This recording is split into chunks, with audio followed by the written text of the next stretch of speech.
लोगोफोर सावगारियाव नुनो मोनदों नोंथाङा सासे गेदेमा बिथांखौ जों बयबो सिनायखायो अब्लाबो बेयाव भिडिअआव बिथांनि सोमोन्दैनो सुंद' जिउ खौरां फोरमायनानै होनो आखायाव लानाय जादों।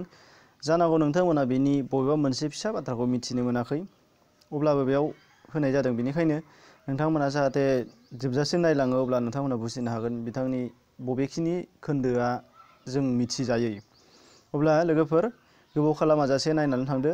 दा बिनि सिगां बुंनो आखायाव लादों जे बिथां गेदेमानि सोमोन्दै जों आं मानो बुंनो बाहाय आखायाव लाखो। बे जाहैबाय मोनसे बिथिङा जाहैबाय जोंनि बर' गेदेमाफोरनि सोमोन्दै एबा जारिमिना जोंनाव गोदोनिफ्रायनो दंमोनब्लाबो गोमालांजोब्बाय। दा मिडियानि जुग, इलेक्ट्रनिक मिडियानि जुग, बेनिखायनो मा जाबाय इलेक्ट्रनिक मिडियानि गेजेरजों बेफोरखौ जों दानिफ्रायनो दासिमबो बानायाब्ला इयुन जोलैया जोंनाव जारिमिन हिसाबै जों जेबो थानाय नङा। बेनि थाखायनो आं बेखौ फोसावनो आखायाव लानाय जादों। बिथांमोन जायफोरा आंनि साबसक्राइबार बिथांमोना नुबाय थायो जानांगौ बर' गेदेमाफोरनि सोमोन्दै मोनफ्रोम भिडिअ बानायनानै हगारनो आखायाव लागासिनो दङ। दा अब्ला लोगोफोर फैदो बिथां गेदेमानि सोमोन्दै जोङो बबेखिनि बाथ्रायाव मिथिया बेखौ जों गावबागाव नायना लानो हायो। बिथांनिया जाहैबाय उपेन्द्रनाथ ब्रह्म। जोनोमा जादोंमोन 1956 मायथाइ 31 मार्च। बिफाया जाहैबाय मंगलाराम ब्रह्म, बिमाया जाहैबाय लेपस्रि ब्रह्म। गामि बरागारि, दतमा हालामनि, क'क्राझार जिल्ला। बेखौ जोङो मिथिखागौमोन अब्लाबो बुंदों। केरियार बिथाङा मा खामानि मावदोंमोन बै समाव। खामानि माने मा, जिउ खुंनाय खामानि। बे जाहैबाय assistant teachers at Gossaigaon high school. बाहाय गसाइगाव हाइ स्कुलाव एसिस्टेन्ट टिचार महरै मावदों 1979 निफ्राय 82 मायथाइसिम। बिनिफ्राय इनकाम टेक्स इन्सपेक्टरबो जादोंमोन गुवाहाटीआव। बे जाहैबाय 1984 निफ्राय 1985 मायथाइसिम बेयो जादों। बिनिफ्राय एसिस्टेन्ट टिचार जादों नेहरू भकेसनेल हाइ स्कुलाव जादोंमोन। बिथाङा 1985 निफ्राय 86 मायथाइनि गेजेराव बेखौ मावदोंमोन। बेनिफ्राय नोंथांमोना नुनो मोनगोन बिथांनि कन्ट्रिबिउसन एबा बिहोमा होलांदों जोंनि समाजाव। बिथांनि बिहोमाफोरालाय मा जानांगोन बेखौ जोङो नायना लानांगोन। फार्स्टआव बिथाङा एडिटर जादोंमोन बिदांस्रि मेगाजिननि 1974 आरो 1977 आरो 78 मायथाइयाव बिथाङा बिदांस्रि मेगाजिननि एडिटर जादोंमोन। बेनिफ्राय प्रेसिडेन्ट बिबान मोनदोंमोन गवालपारा डिस्ट्रिक्ट बर' स्टुडेन्टस इउनियननि प्रेसिडेन्ट बिबान मोननाय जादों, आफादगिरि बिबान मोनदोंमोन 1978 निफ्राय 79 मायथाइसिमाव। बिनिफ्राय बिथाङा एडिटर जादोंमोन गावनो दिहुननाय अरखि निउस पेपारनि 1980 मायथाइयाव। बिथाङा सासे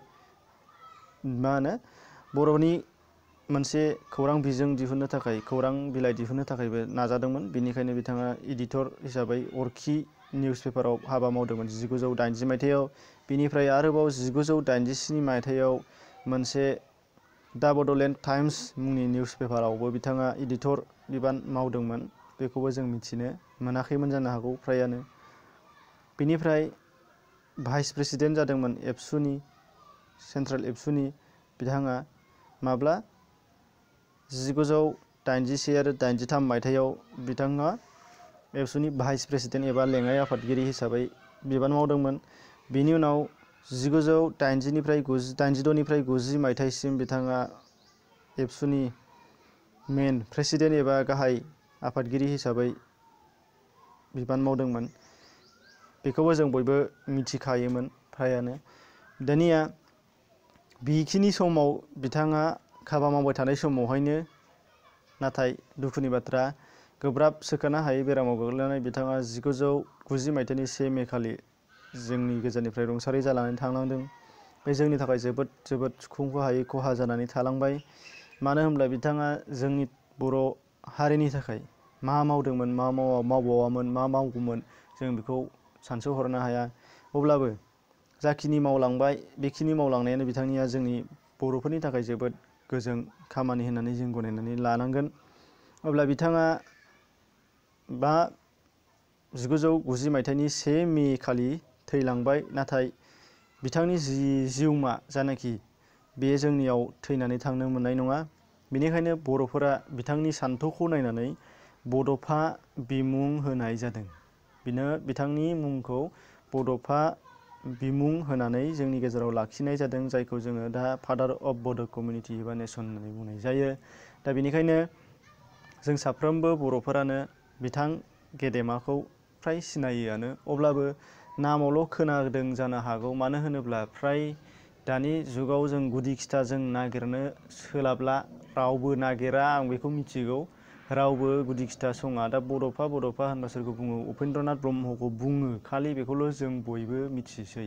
जोंनि सेनियर बा जों जाखिनिया दाखिनि जानाखि दङ सुबुंफोर बिसोर मिथिगौ, नाथाय जोंनि इयुन जोलै जानाखि फैबाय थानाय गथ'फोर बिथांमोनहा मिथिनो मोना, बेखौ आं मिथिगौ। बेनिखायनो बेफोरबादि बाथ्राफोरखौ इलेक्ट्रनिक मिडियानि गेजेरजों फोसावनानै बयनिबो गेजेराव नायनो थाखाय खावलायनाय जाबाय। मानो होनोब्ला बिजाब महरै दिहुनो, गोबाङानो दिहुनखांबाय, नाथाय बिजाबनि जानाखि दिहुनगिरि एबा बेफोरबादि जिउ खौराङानो जा, जेखियानो जा, बर' रावनि जानाखि बिजाब दिहुनगिरिफोर बिथांमोननिजों जों रायज्लायोबा खोनानो मोनो जे सेल जाया, बाया, फानग्रायानो बाया। 1000 बिजाब दिहुनोबा 5 बोसोर जाबाबो बे फानजाजोबा, अब्ला एसेबां दुखुनि बाथ्रा। नाथाय जोंनि मानसिफ्रा इलेक्ट्रनिक मिडियानि गेजेरजों गोबाङानो गेलेयो, सानफ्रोमबो इलेक्ट्रनिक मिडियानि गेजेरजों समखौ हगारहरो। बेनि थाखायनो बेफोरबादि खामानिखौ बाहाय मावनाय जादों, आङो मावनो सिगांबोनाय जादों। बेनिखायनो लोगो नोंथांमोना जायफोरना भिडिअखौ नायदों बिनि थाखाय साबायखर बावनाय थाबाय। आरो भिडिअआ मोजां जादोंबा लाइक खालामनानै हो, आरो नोंथाङा सोरनोबा फोरमायनो गोसो जादोंबा शेयार खालामनानै हो। जुदि चेनेलाव गोदानबा साबस्क्राइब खालामनानै ला, जाहाथे इन्सपाइरेसन मोनो। बेनि थाखायनो बुंनाय जाबाय। एसेनोसै, गोजोन्थों।